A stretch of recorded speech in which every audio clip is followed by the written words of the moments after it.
Свеста и чувството дека сум македонец треба да стојат повисоко од се друго на светов. Македонецот не треба да се слева и да се обезличува живеејќи меѓу бугари и срби. Ние можеме да ја констатираме блискоста на српските, бугарските и на македонските интереси, но се треба да биде оценувано од македонско гледиште. Тоа го напише и го објави Крсте Петков Мисирков во Софискиот весник Мир на 25 март 1925-та, една година пред смртта.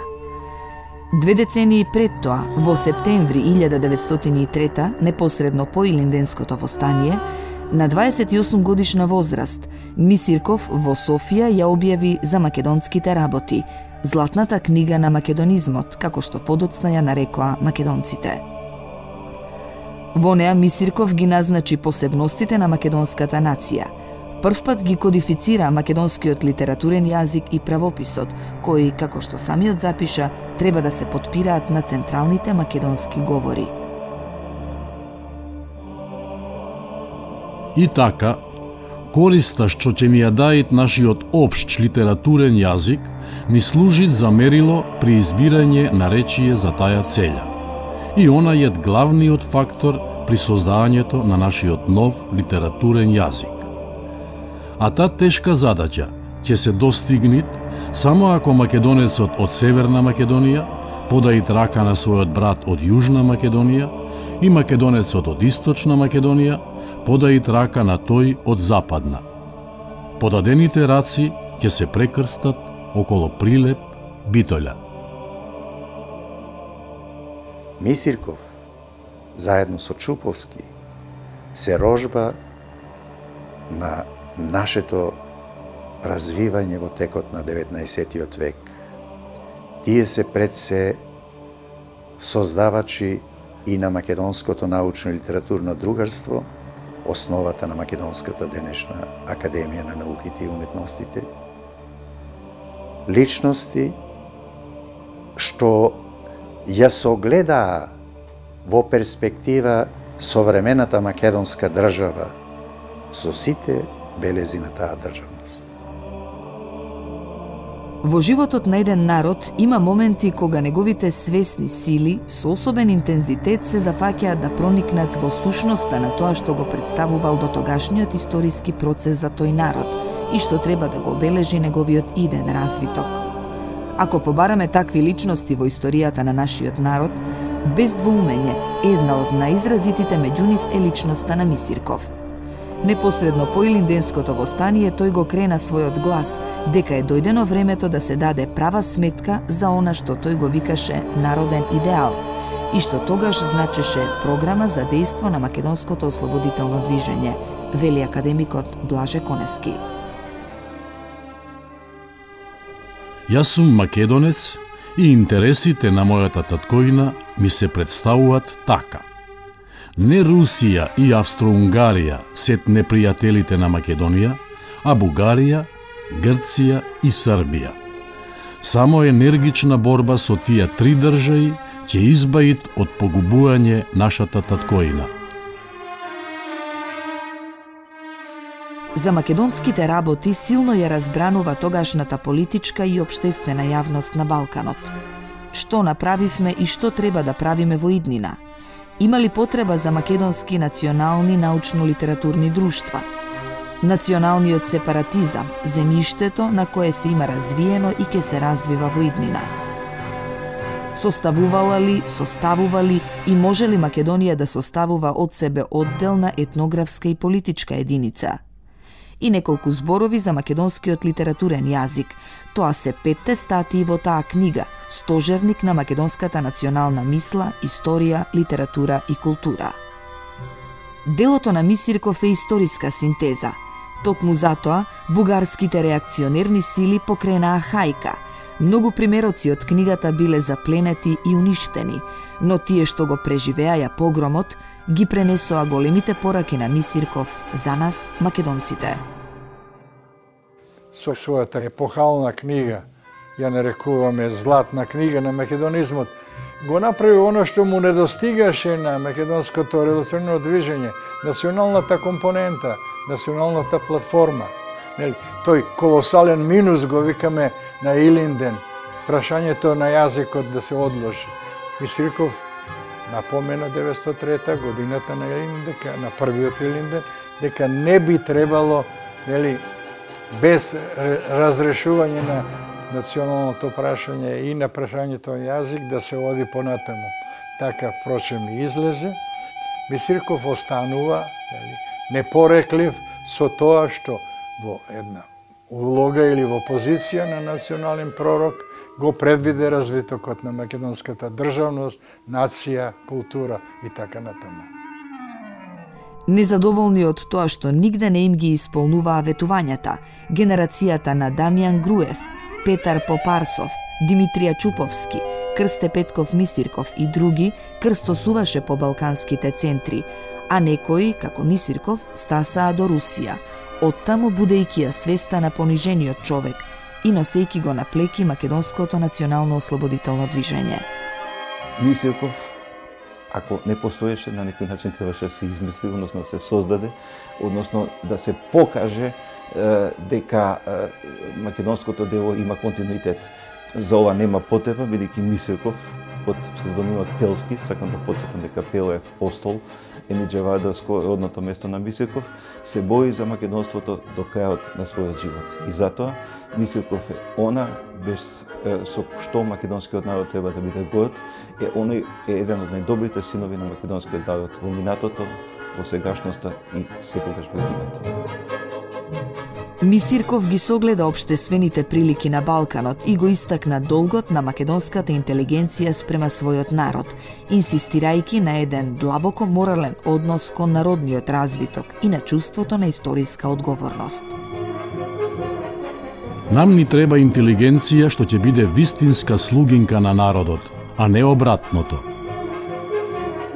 Тој, како ретко кој, како многу појасно отколку тие пред него и тие што беа негови современици, дури и оние што беа во револуционерното движење, кога насва неговата книга, најдобро ги изрази стремежите на македонскиот народ и ја изјасни македонската национална програма. Како македонци, ние ќе бидиме пополезни и на Македонија, и на Бугарија, и на Србија, воопшто на целото јужно словенство, отколку како бугари или срби.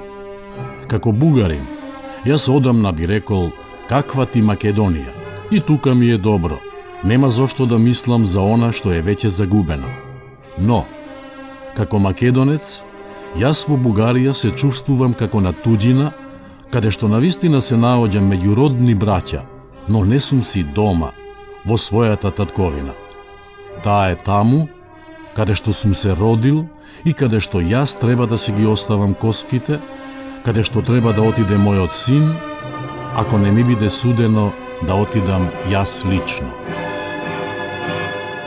Крсте Петков Мисирков е роден во селото Постол, Стара Пела, Енидже Вардарско, Егејска Македонија, во 1874 година.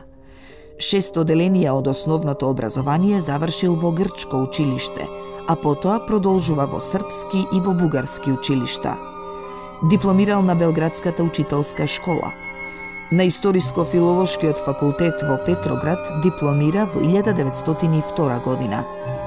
Во истата година го формирал Македонското научно-литературно другарство Свети Климент. Во предвечерието на Илинденското востание доаѓа во Битола како гимназиски професор, но по атентатот врз рускиот конзул Ростковски на крајот од јули 1903 година бил принуден да се врати во Петроград. Есента таа година ги пишува 5 статии од култната книга за македонските работи. Професорствува во Бердјанск и во Одеса, каде што во 1905 година го покренува и го издава првото научно-литературно и политичко списание на македонски јазик Вардар. Мисирков објавил 100 статии со национална, политичка и со лингвистичка содржина. На некој од нив ќе се потпише со псевдонимот Пелски. Тој ја даде научната, културно-историска синтеза на нашиот развиток, го протолкува, го искажа и го разви сознанието за македонската национална посебност и повеќекратно, историски и етнографски, религиски, фолклористички го утврди неговиот идентитет. Тоа е Мисирков. Денеска неговиот опус доправа се открива, но за нас представува еден трезор што идните генерации доправа ќе го проучува. Мисирков живееше во годините на делби на Македонија. Уште по Берлинскиот мировен договор во 1878 година, Србија, Бугарија и Грција почнаа кавги за правото над сечијата земја. По неуспехот на Илинденското востание, големите сили носеа само фатални решенија за Македонија, а ниту младотурската револуција во 1908 не донесе суштествени промени. Реформите ја одминаа Македонија и уште повеќе дојде до израз антагонизмот на Балканот, а македонските патриоти од Петроград ја предупредуваа Европа оти во Македонија најсилен е мирисот на смртта. По првата завојувачка Балканска војна во 1912 година, сите ја заборавија идејата за автономна Македонија, а османлиското робство го замени полошо робство, и политичко и духовно. Проклета и триш клета да бидеш ти Европо, блуднице вавилонска, крвнице македонска, ја пееја македонците тажната песна.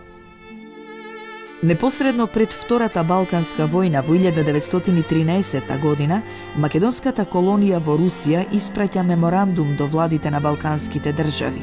Но резултатот е застрашувачки. Доаѓаат нови делби кои целосно го нарушуваат економското, политичкото и културното единство на македонскиот народ.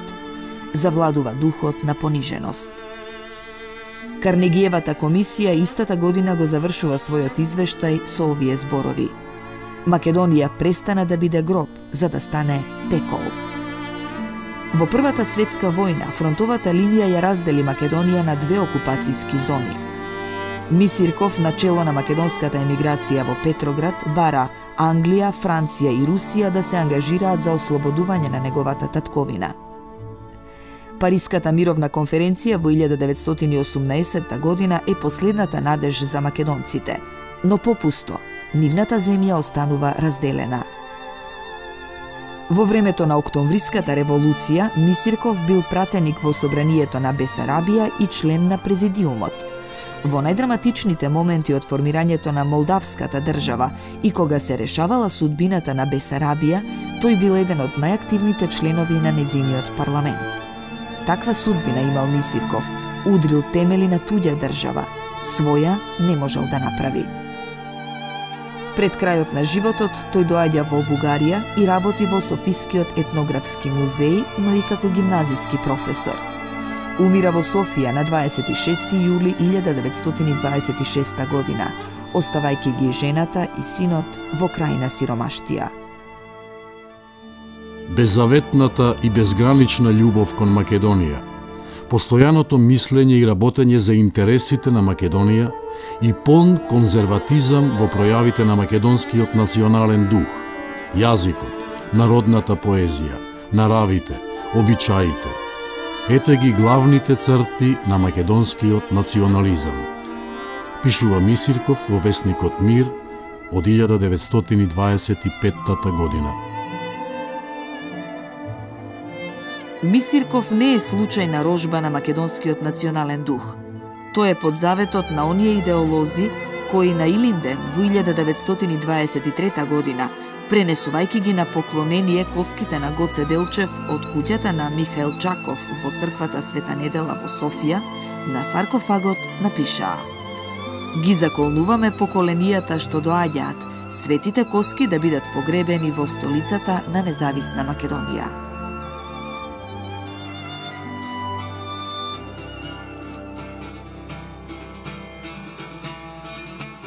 Мисирков имаше развиена свест за посебноста на македонската нација, јазик, култура.